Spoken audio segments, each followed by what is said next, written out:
Meu nome é Pedro, eu sou cofundador do Advocacy Hub, hoje como consultor do Impact Advocacy, sou coordenador jurídico do Instituto Alana, que é uma organização aqui em São Paulo que trabalha pela promoção e defesa dos direitos de crianças e adolescentes no Brasil e no mundo. Já fui gestor específico de projeto, já fui a representação do Alana em Brasília e hoje meu foco é muito no judiciário, né, porque é um espaço hoje que ganhou um privilégio maior no debate político nacional, STF, STJ, muitos dos temas importantes ficaram um pouco nessa arena jurídica, em função, inclusive, dos entraves e obstáculos que os governos têm apresentado. Sou professor de curso de advocacy na FGV no INSPER. Meu doutorado não é sobre advocacy, é sobre teoria dos direitos da criança, é uma outra área, e tenho uma atuação também em advocacy em organismos internacionais, de como levar alguns temas de interesse social para outros ambientes de debate mais internacionalizados e sobre outras perspectivas que não somente na discussão nacional. E a pergunta, gente, que eu queria deixar para vocês como pontapé inicial da nossa conversa hoje, é a reflexão que parece algo simples, mas não é. Desde uma perspectiva teórica até uma perspectiva pragmática, mais prática, é muito difícil responder essa pergunta, né? Como transformações sociais ocorrem? Eu acho que aí está a gênese de muitos pensamentos, muitas teorias acadêmicas, muitas práticas, né? Inclusive políticas, que a gente desenvolve enquanto sociedade, enquanto instituições, que vão tentar responder isso. Como é que a gente altera relações sociais, relações interpessoais, como a gente altera políticas que impactam essas relações sociais, como que a gente modifica mentalidade, ou, não vou entrar aqui na discussão sobre o que é cultura, mas modifica questões estruturais, culturais de uma sociedade que permita uma transformação social sustentável, uma transformação social que seja mais perene, né? Que a gente avance e não retroage em conquista de direitos, por exemplo. E essa é uma pergunta que nos move no advocacy, né? Todo o pensamento do advocacy, ele é pensado para responder essa pergunta. Como que a gente pode encampar transformações sociais? E são múltiplas as respostas, já parto daqui, né? Ela tem respostas de organizações partidárias, tem respostas de organizações de modificação culturais, de aspectos, né, de intervenção.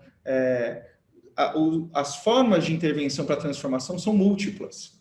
Mas hoje a gente vai conversar sobre um aspecto importante, que é como nós, sociedade civil organizada, em movimentos, em organizações, ou organizações unipessoais, que é aquela organização de uma pessoa só, de movimentos, podem incidir para essa transformação social. Nós não vamos conversar sobre política partidária, que é uma forma de transformação social, nós não vamos conversar sobre mudanças culturais por mídias especificamente, mas como instrumento e estratégia aqui sim.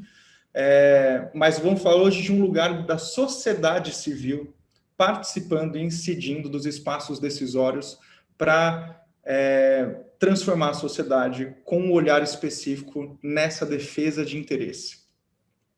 E aqui, essa pergunta, ela está com base, por exemplo, na mudança que foi feita no Brasil e começou aqui em São Paulo, na época do então governador José Serra, que sancionou a lei antifumo nos espaços fechados. Ela tem relação direta com a mudança da licença maternidade e paternidade no país, que foi feita em 2016, com o Marco Legal da Primeira Infância, que eu participei ativamente ali no Congresso Nacional para aprovação desse marco. Ou, por exemplo, quando a gente vai para o STF levar um caso das mulheres presas, grávidas, mães ou gestantes de crianças, e seus filhos presos, né, esses bebês dentro de prisões no Brasil, e como a gente leva esse tema para o STF e tem uma decisão histórica, o primeiro habeas corpus coletivo no Brasil sobre esse tema, e que garantiu garantiu a prisão domiciliar a mais de 10 mil mulheres no país e cerca de 2 mil crianças em situação de primeira infância.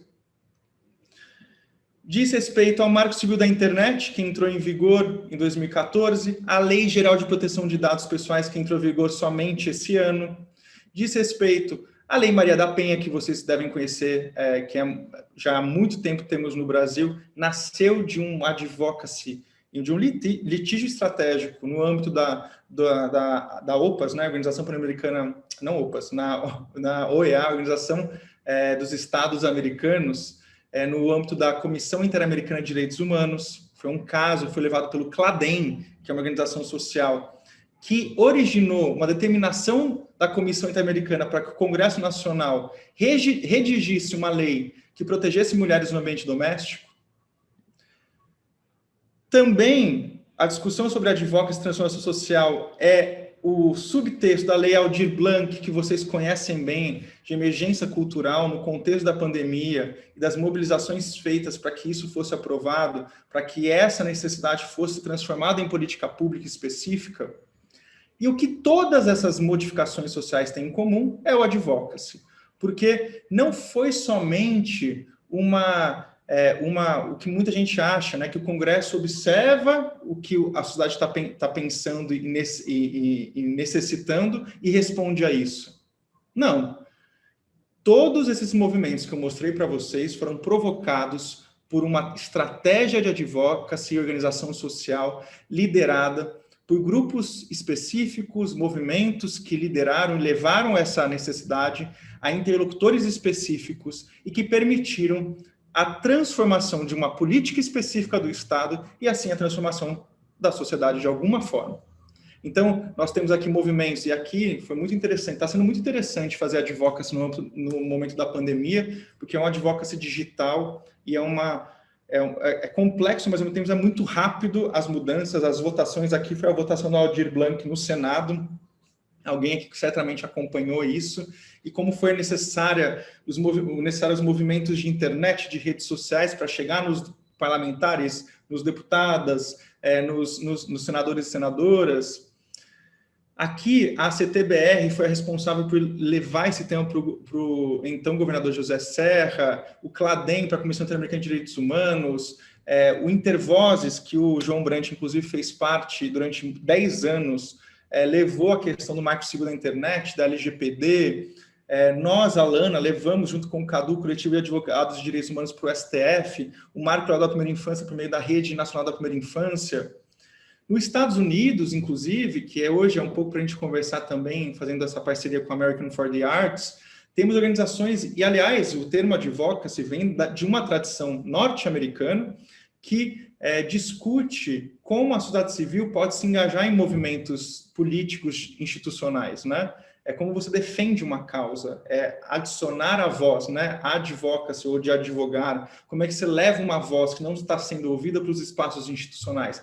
Eles têm uma grande tradição disso, verdadeiramente. Eu trabalhei em 2009 no Instituto lá em Boston, no Instituto de Política de Saúde, acompanhando o governo 100 primeiros dias do governo Obama, onde nasceu o Obamacare. E é impressionante a responsividade dos atores institucionais, obviamente, de alguns governos, como o Trump depois demonstrou totalmente o shutdown com relação à sociedade civil. Mas American Civil Liberties Union, uma grande organização de advocacy, de encontrar formas de levantar temas, sugiro que vocês possam dar uma olhada no site deles. Eles têm escritórios regionais. Então, uma série de campanhas são feitas nos Estados Unidos. Eles estão agora com uma campanha sobre reforma do sistema prisional nos Estados Unidos, que é uma vergonha, a taxa de encarceramento, como do Brasil. São os 3 países primeiros, né? Estados Unidos, Brasil e Rússia.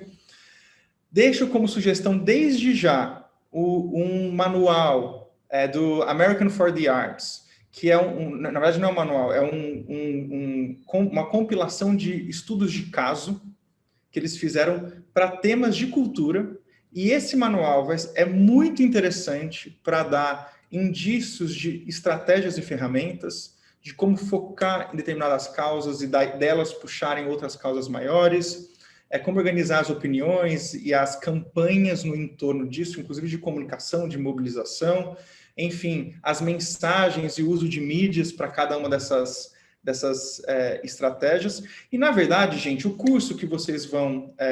hoje, a primeira aula introdutória desse curso é justamente isso. Quais são as estratégias que a gente pode ter de planejamento e de organização para levar uma campanha de advocacy e atingir um objetivo de transformação social por meio de uma política pública ou de alguma mudança comportamental de massa na sociedade? Como que a gente organiza algo que caiba nas nossas pequenas mãos, né?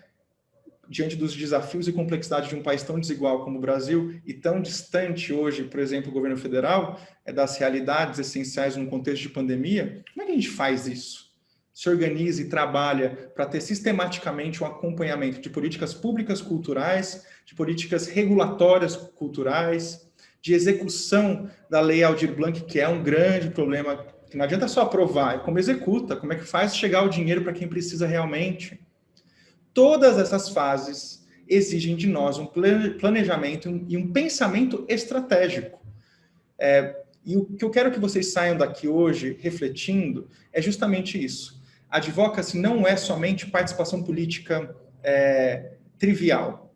E trivial que eu digo não diminuindo atuações específicas, pontuais, muito importantes quando a gente se engaja em algumas, ou assinar petição, ou ir para a rua em determinados momentos.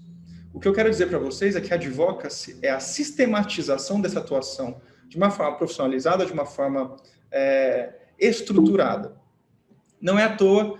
Então, esses são os objetivos, né, de hoje, que eu quero deixar com vocês, é identificar essas ferramentas. Não vai dar para aprofundar, mas eu quero fazer um sobrevoo com vocês para que vocês cheguem nas próximas aulas conhecendo esse ecossistema. A gente vai passar pelo legislativo, executivo, sistema de justiça e organismos internacionais, falar um pouco da centralidade da comunicação, campanhas e mobilização, que vocês são verdadeiros profissionais das artes e comunicações, né, de várias formas, mas como utilizar isso, instrumentalizar de certa forma, mas utilizar isso para um fim comum, com um objetivo de transformação, e, por fim, atuação em coalizões. Comunicação, o Pedro Teles vai poder falar isso com vocês com mais calma. Atuação específica com algumas ferramentas de acompanhamento processual, legislativo. A Ana Arida vai falar com vocês na próxima aula. E a Daniela vai fazer um sobrevoo sobre planejamento, de como a gente planeja um plano de advocacy depois. Nós costumamos utilizar esse conceito aqui para vocês, deixar para vocês que a advocacy é o uso estratégico de um conjunto de ferramentas para a defesa de uma causa de interesse público, de forma transparente e por meio da participação política sistematizada e mobilização social organizada. Vamos decupar aqui, gente, o que é esse monte de informação aqui concentrado. Primeiro, a advocacy é uma prática, né? É a prática de um uso estratégico de um conjunto de ferramentas. Essas ferramentas, que são várias, lobby, comunicação, mídia, imprensa, campanhas, como a Beth falou, mobilização social, que é uma das ferramentas para gerar a pressão em cima dos tomadores de decisão, serve para defender uma causa, defender um interesse, defender um posicionamento diante de um debate. Mas nós defendemos que essa defesa não é uma defesa exclusivamente livre de accountability ou livre de uma responsabilidade. Tem que ser de forma transparente. E, idealmente, numa perspectiva social, que seja uma causa de interesse público, coletiva. E como que a gente faz isso? Pela participação política sistematizada. Não é só uma participação política, porque política é o cotidiano, é o que a gente se envolve, o que a gente come, o que a gente veste, o que a gente consome de uma forma geral e como a gente atua na sociedade, né? Ou não atua, que também é política, a não atuação. Mas isso, a advocacy pressupõe uma participação política sistematizada, pensada, estratégica, e por meio de uma mobilização social organizada, que se organiza com um fim que caiba nas nossas mãos, que seja possível, factível na estratégia que eu traçar. E a gente pensa isso num conceito tradicional de ciência política, que é a relação entre os formadores de opinião, que normalmente são representantes da sociedade civil, organizadas ou não, e os tomadores de decisão, os policy decision makers, né, que são normalmente agentes estatais, agentes públicos, não só, mas muitos hoje tomadores de decisão estão no ambiente privado também. E essas duas relações, essa relação entre formadores de opinião e tomadores de decisão, compõem um mapa inicial de stakeholders que a gente fala, né? De quem são as pessoas importantes no planejamento de advocacy. São eles, eleitores, contribuintes, entidades empresariais, sindicais, organizações não governamentais, acadêmicos, entidades religiosas, think tanks, watchdogs, né? Ou, por exemplo, na parte de tomadores de decisão, no executivo, legislativo, judiciário, entes federativos, autarquias, reguladoras, fóruns e conselhos administrativos, conselhos de direitos, né? Inclusive o conselho de direito ligado à cultura. E essa relação entre formadores de opinião e tomadores de decisão é o que faz a gente encontrar uma relação de democracia entre a participação social, a participação direta e representantes eleitos. Nós elegemos pessoas para que representem nossos interesses, porque não é factível para a vida humana, social, a gente estar em todas as instituições que nos dizem respeito. Não dá. Se eu tiver que estar na discussão, na audiência pública, sobre o ônibus que eu pego, sobre o telefone, a franquia de telefone, sobre a internet, sobre direitos de uma forma geral, de identidade, direitos econômicos, direitos sociais, não tem como. Então, a gente elege pessoas para nos representar, para defender os nossos interesses em todas essas complexas pautas. Contudo, temos a possibilidade, em alguns momentos, de participar diretamente por meio de um plebiscito, de um referendo, de um projeto de lei de iniciativa popular. A gente vai lá diretamente na instituição e fala, não, olha, tem que ser assim, porque a gente acha que tem que ser assim por causa disso. Ainda temos uma forma de participação, se não for direta, ou por meio de representantes que nos representem, né, ou representem os nossos interesses, o que é muito bem-vindo, e, na verdade, para muitos índices e estudos sobre democracia, se a gente pensar uma democracia que ela é funcional dentro de parâmetros específicos, uma democracia, vamos lá, que tem uma alta frequência que eles chamam de democracia de alta frequência ou enraizada, aprofundada, são democracias que têm uma alta participação social nas tomadas de decisão. Então, vejam bem, muito se fala no Brasil de uma crise de representação. Lembra que a gente passou em 2013, 2014, toda aquela discussão e todas as mobilizações que depois o caldo se entornou? Vocês devem lembrar bem. E muitos falavam, não me representa, não me representa, não me representa. E a gente fica nessa fala do não me representa e acha que somente mudando a representação vai mudar. Não. Temos um fator fundamental que a gente não assume, inclusive a nossa própria responsabilidade, de participação social. Vivemos, na visão de muita gente, inclusive a minha, uma crise de participação social. Tanto porque o Estado brasileiro não é permeável à nossa participação por vários motivos, porque ele é muito fechado, ele tem uma instituição que não foi mudada pela Constituição, mas instituições, né, que são ainda muito autoritárias, instituições que não foram modificadas. A lei mudou, mas a instituição não. Instituições não são permeáveis a corpos diversos da sociedade, porque são feitas em cima de estruturas de racismo, de machismo, e isso vaza no cotidiano dessas instituições e muitas vezes expulsa esses diversos corpos da presença na tomada de decisão. Então, há sim um problema do próprio Estado, né, de permeação do próprio Estado, mas também há um problema nosso, que a gente, como cultura brasileira, política, inclusive, cultura política brasileira, a gente não tem uma lógica de mobilização comunitária, social, no nosso bairro, na nossa rua. Como tem, por exemplo, tem várias críticas, tá? O modelo, inclusive, de organização econômica social dos Estados Unidos, mas uma coisa que eles têm é a organização comunitária. Até pelo modelo de distritos, né, de eleição, que exige uma vinculação direta com as pessoas ali na comunidade. Eles se movimentam. Tanto que a advocacy, essa tradição, vem muito ali, de campanha, de mobilização de bairro, de rua, fechar rua, organizar, pensar a lógica do bairro, no pequeno para o grande. Até a lógica federalista é um pouco isso, né, do pequeno para o grande. Então, temos que olhar para nós, como sociedade civil, como articuladores de cultura, no caso de vocês, e pensar qual que é o nosso dever de participação social das decisões que dizem respeito a nós, as nossas organizações, as nossas associações, a forma como a gente entende essa participação. E para isso, nós podemos organizar participações diretas em conselhos, audiências públicas, consultas públicas, ou indiretas por meio de grupos de pressão e interesse. Mas o que eu quero que vocês compreendam, e que hoje é uma mensagem muito importante dessa aula, é essa foto aqui. Uma política pública, gente, que está sendo feita ou está sendo executada, ela não parte de um lugar, ela não cai da árvore, né? Ela não nasce do nada. Ela não nasce da mente iluminada de um político, de um parlamentar, de um gestor público. Ela normalmente, alguns momentos são raros, acontece de outra forma, mas ela normalmente ela é fruto de um processo de disputa.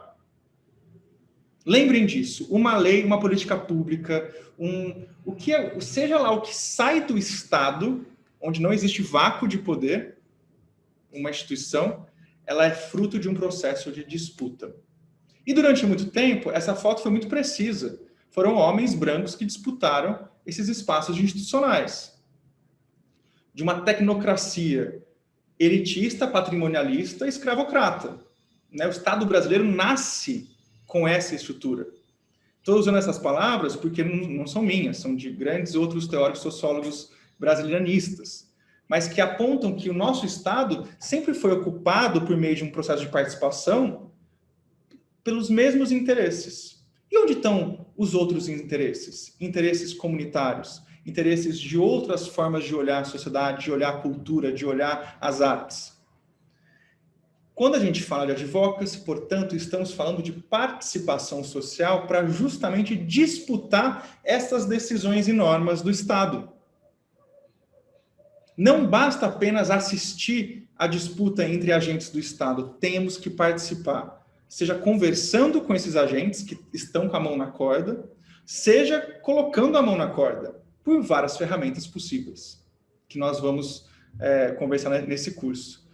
Participação social, gente, é um direito constitucional que a gente tem que exercer para garantir que as decisões que são tomadas sejam tomadas considerando diferentes interesses, não só os mesmos de sempre, mas outros, novos, com outras visões, com outros corpos, outras identidades, outras formas de entender a realidade social. E é por isso que o lobby tem que ser recontextualizado. Lobby, inclusive, etimologicamente, veio tem dois motivos, né? Um motivo norte-americano e o outro anglicano ali.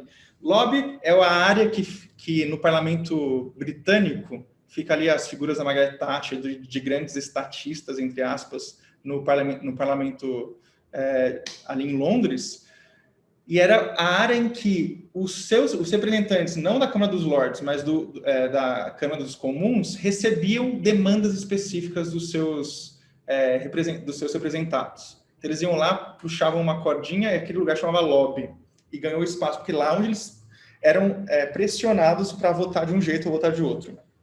Um outro termo, uma outra origem histórica, é quando nos Estados Unidos um hotel específico que chamava...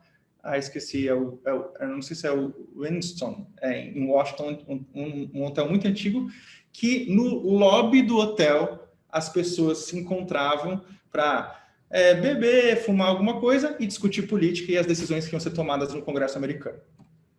E esse lobby, que hoje está em muita discussão se a gente deve profissionalizar ou se deve regulamentar de alguma forma, que inclusive não vejo com bons olhos porque os Estados Unidos foi nessa discussão e já está voltando, porque quando você institucionaliza, muitas vezes, o lobby, você cria barreiras que são intransponíveis para grupos pequenos, e, ao mesmo tempo, você acaba institucionalizando más práticas. Então, tem toda uma discussão. Aqui, o IPEA fez uma pesquisa sobre isso, quem quiser entender um pouco melhor da realidade no Brasil do lobby. Mas o que eu quero deixar evidente para vocês é que lobby é uma atividade legítima numa democracia de defesa de interesses. O que não pode acontecer é que somente alguns grupos ou pessoas façam essa atividade de defesa de interesses chamada comumente de lobby. Inclusive, nos Estados Unidos tem uma diferença, tá? Lobby, por fins de legislação tributária nos Estados Unidos, lobby é quando é incidência direta. É você ligar para o senador lá e falar, olha, eu quero que você vote assim como seu constituinte. A advocacy é indireta. Eu faço uma atuação para que os constituintes liguem para o senador. Mas eu, como organização, não faço lobby, eu faço advocacy. Inclusive, de financiamento, fica a dica, tá? Se você falar que faz lobby para instituições de fomento, eles não vão dar dinheiro porque eles têm uma série de regulações específicas lá. Você tem que falar que você faz advocacy, que é uma obrigação indireta. Porque na lógica dos Estados Unidos, tem essa diferença. Mas para nós aqui, advocacy é o guarda-chuva e lobby é uma das ferramentas de pressão direta em parlamentares ou tomadores de decisão. Que essa pressão direta ela pode ser feita de várias formas. E aí que entra, nunca é o que, é o como eu faço isso. Eu faço isso de que forma? De forma transparente, pública, debatendo em audiências públicas, manifestando formalmente o que eu penso sobre um projeto de lei, sobre uma política? Ou vou resolver isso de outras formas escusas, inclusive possivelmente caindo em crimes como tráfico de influência? Complexo. Inclusive definir o que é isso, qual o limite disso. Mas é um debate também mais específico. A advocacy, portanto, ganha no Brasil uma série de subclassificações como incidência política, relações institucionais, relações públicas, protesto, relações governamentais. Nome corporativo de advocacy, gente, é relações governamentais. Tem profissionais de relações governamentais que exercem isso, fazem lobby, etc., mas eu sou profissional de HelGov, que eles, inclusive, têm até associações de profissionais assim.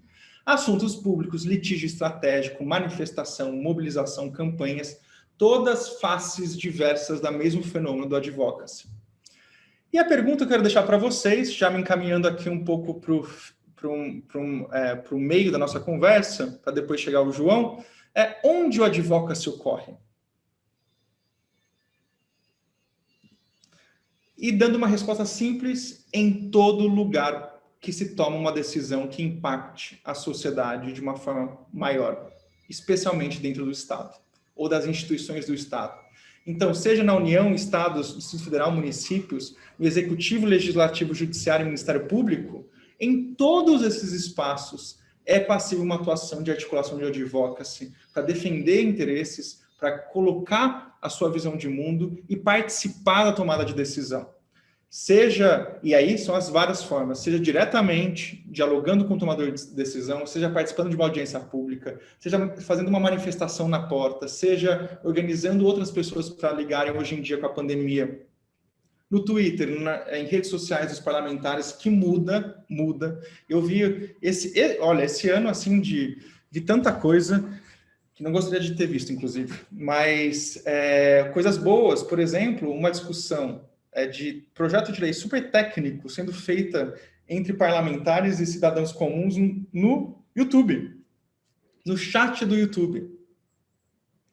Quando que a gente ia pensar nessa... Quem tem realmente recurso para enviar um representante para Brasília 24 horas? Grandes conglomerados econômicos, que vão pagar alguém para estar ali em Brasília 24 horas.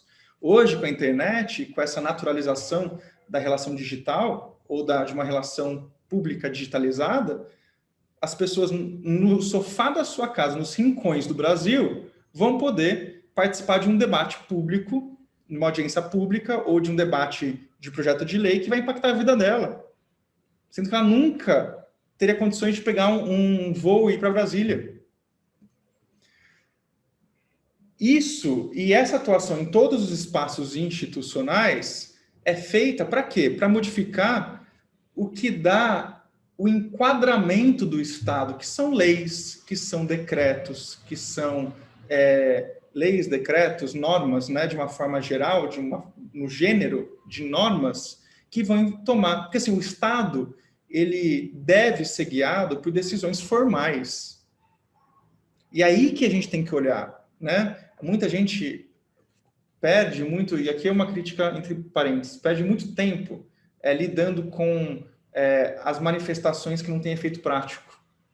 Vi de hoje, né, o firehosing, que a presidência, muitas vezes, da República faz de uma constante fluxo de informação sem sentido que não tem efeito prático. Ainda que ele ou a presidência tenha um poder de comunicação fundamental para uma série de coisas, mas tem muita coisa por detrás acontecendo diretamente na mudança de normas, mudanças de ministérios, mudanças de orçamento, que ninguém conhece, ninguém sabe, os jornais não falam sobre. e que estão acontecendo um processo de realmente destruição de algumas coisas importantíssimas que não são visibilizadas porque caminham à margem ou ocultas nesses processos mais burocráticos. E lidar com a burocracia é um trabalho de advocacy. Não dá para ter medo da burocracia, porque ela existe, ela é importante, inclusive, porque ela faz, inclusive, avaliações técnicas, e é um papel nosso lidar com essa burocracia, com os burocratas, inclusive, que é a produção desse grupo social. Aqui é um exemplo que eu gosto muito de como as instituições foram pensadas, né, para se dialogarem. Então, você tem, sim, executivo, legislativo, judiciário. E, gente, a advocacy, você tem um olhar sistêmico para isso. Não é só visitando um secretário da cultura, uma secretária da cultura. Não é só visitando uma parlamentar. É pensando isso sistematicamente ou sistemicamente. Que eu sei que meu orçamento só vai ser aprovado se eu falar com uma iniciativa, que é o orçamento, uma lei de iniciativa do Executivo, vai para a Câmara Municipal, para a Assembleia Legislativa, e eu preciso conversar com todo mundo ali, passar gabinete a gabinete, entregando panfleto, defendendo a tese da importância de orçamento XPTO. E se isso não for feito, ou se for feito de um jeito diferente, que contraria a própria legislação, ir para o judiciário, garantir que isso possa ser refeito, ou ser... Quantas coisas que nós diretamente ganhamos no judiciário esse ano, derrubamos decretos presidenciais que retroagiam direitos significativos, vários, com uma atuação direta no judiciário. E um breve en passant, porque a Ana vai falar com vocês mais sobre isso, mas quando a gente fala de legislativo, a gente está falando dos espaços institucionais, seja no nível da União, Câmara e Senado, das Assembleias Legislativas do Estado, da Câmara Municipal. E aqui é entender um pouco desse processo, e se você não tiver nem muitas vezes esse conhecimento, que é desafiador, e que você conhecer o processo, a minúcia do processo legislativo, encontrar pessoas que conheçam e que possam contribuir. Podem ser assessores parlamentares, podem ser uma série de pessoas nesse trâmite que podem indicar quais são os caminhos que podem ser feitos, as grandes interpretações. Eu passei, gente, no Congresso Nacional pela Era Cunha. Foi um grande batismo para mim, a Era Cunha no Congresso Nacional. Vocês imaginam, Eduardo Cunha. E, assim, ele era o maior conhecedor do processo legislativo do regimento interno da Câmara. Foi impressionante. A gente venceu, inclusive venceu ele no tema de redução da maioridade penal, e ele foi lá conseguir, por uma questão de regimental, voltar ao tema, que não poderia ter voltado. Depois a gente conseguiu, de outra forma, reverter isso.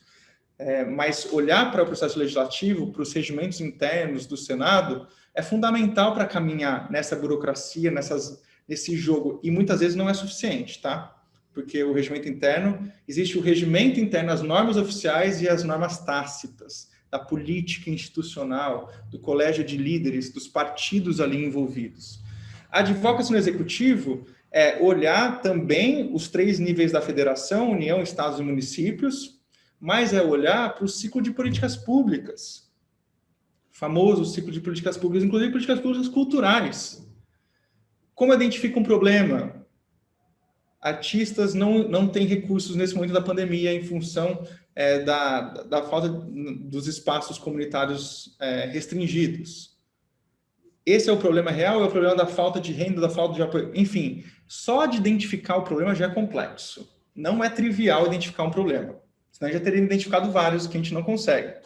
E não dá para ser um problema que a gente identifique como algo genérico, por exemplo, que é importante, e disso nasce uma série de coisas, mas se eu chegar qual é o problema? Na paz mundial, ou o problema genérico da desigualdade, foi longe demais.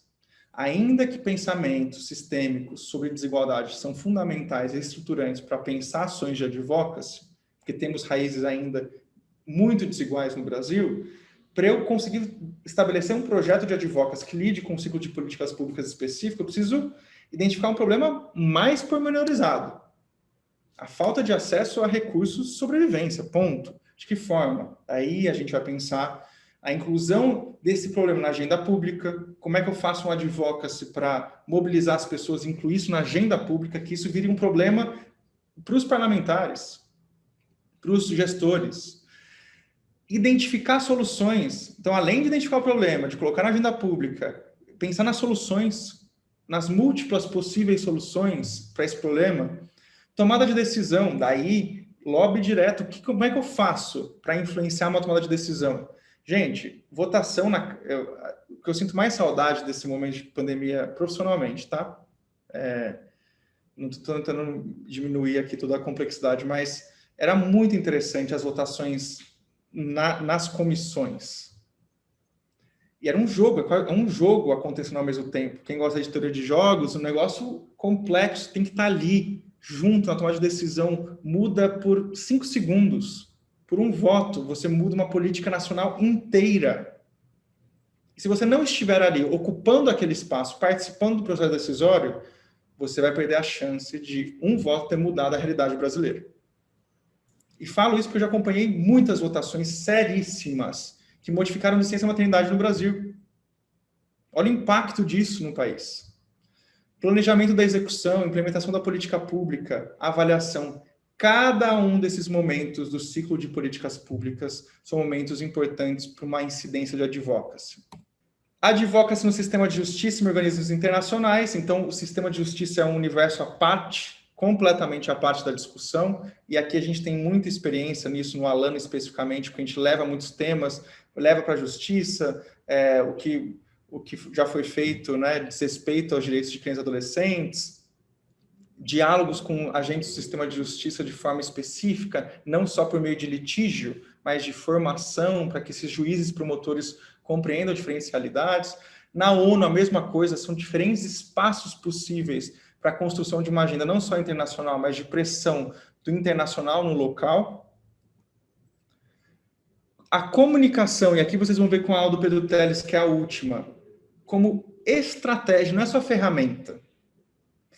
A instituição, a comunicação é uma ferramenta, mas ela é uma estratégia estruturante de uma atividade de advocacy. O Pedro vai falar isso com vocês, e inclusive renda básica que queremos, né?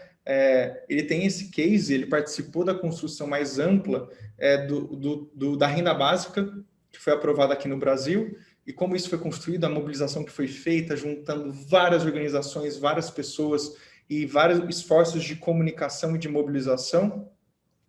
E por fim, gente, quero deixar aqui uma outra grande mensagem dessa nossa primeira conversa, hein? Tem muita coisa que vai acontecer. É um curso pocket nosso de advocacy aqui, mas a gente vai falar muita coisa com vocês ao longo desse curso. Mas, sem dúvida alguma, não há transformação social perene ou que ganhe enraizamento se não for construída em conjunto. E, infelizmente, no Brasil, nós não temos uma cultura de construção coletiva de soluções. Nós temos, na verdade, uma lógica muito colonialista ainda, de exploração, inclusive das parcerias. Fazer parceria no Brasil é muito difícil, porque existe uma disputa de protagonismo, existe uma disputa por recursos, parece que a gente tem uma estrutura de depredação, inclusive das nossas relações coletivas, sociais. Por isso que coalizão, montar grupos, coalizões que possam harmonizar, não solucionar todas os interesses, porque podem ser diversos, mas harmonizar interesses é fundamental. Gente, a gente não precisa concordar com tudo que outra organização, outra pessoa pensa para ter um horizonte partilhado. Vocês acham que a Confederação Nacional de Indústria, CNI, que é um dos grandes espaços de advocacy, lobby, né, do setor industrial no Brasil, concorda em tudo para defender os interesses industriais no Congresso Nacional?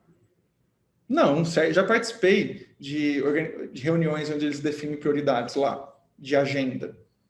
Tem métodos para isso, de como o que não é consenso deixa de fora, só foca no consenso, constrói junto, pensa junto. E aqui temos exemplos maravilhosos sendo feitos aqui no Brasil, maravilhosos com o recorte que eu tenho, tá? Coalizão Negra por Direitos, a RNPI, Rede Nacional da Primeira Infância, Coalizão Direitos na Rede, que discute várias organizações sobre direitos digitais. 342 Artes, não tenho tanto conhecimento, mas sei que tem se movimentado muito no âmbito da comunicação para vários temas. E se juntar, né, pensar junto, né, organizar os interesses, ainda que divergentes em escalas mais pormenorizadas, ainda que vocês tenham posicionamentos, inclusive políticos, partidários diferentes, é estratégico montar coalizões. É estratégico organizar horizontes partilhados, ver até onde vocês podem caminhar juntos, ainda que haja divergência. A gente fala, é muito engraçado, né? Que outro parênteses, a gente fala tanto de diversidade no país e a gente tem muita dificuldade de conviver com a diversidade de posicionamentos. Óbvio que não dá para, a gente tem que não dá para conviver com posicionamentos totalitários, mas a gente tem que entender as dimensões e construir esses horizontes para avançar, porque senão a gente vai ficar nessa enxugando o gelo e patinando no mesmo lugar há muito tempo. E por fim, deixar uma pergunta para vocês. Diante de tudo isso, qual que é a melhor ferramenta de advocacy? Se vocês fossem escolher uma, qual seria? Já deixo uma reflexão. Não existe a melhor. Existe a que é melhor naquele contexto, para aquela ação, para aquela iniciativa. A advocacy, no fim, gente, e aqui termino minha primeira parte, nossa primeira parte de conversa hoje, é uma caixa de ferramenta, que não vai ser utilizada o tempo inteiro. Então, não se desesperem, tá? Eu sei que muita gente deve olhar e falar, nossa, mas isso é muito complexo. Como é que eu vou organizar um time de advogados no pleno judiciário, um lobista para não estar indo no Congresso, alguém que acompanha políticas públicas no XPTO? Parece demandante. Sim, é demandante se você quiser cobrir todos esses espaços, mas dá para construir uma estratégia de advocacy, uma teoria de mudança, que é outro nome bonito que muita gente utiliza, que que elenque um problema, o diagnóstico, mapeamento, soluções, objetivos, metas, estratégias, ações, coalizões e avaliação, que a Dani vai trazer para vocês, a Daniela Castro, da Impact Advocacy, vai trazer para vocês esse planejamento da teoria de mudança, do plano de advocacy. Dá para construir isso de uma maneira que caiba nas nossas pequenas mãos. E se a gente realmente aumentar as mãos por meio de uma coalizão e ter horizontes comuns, encontrar interesses comuns para serem defendidos nos âmbitos institucionais, se eu encontrar, daí talvez essas estratégias possam ficar maiores, porque tem mais mãos segurando e mais pessoas, inclusive, para executar. Muito obrigado.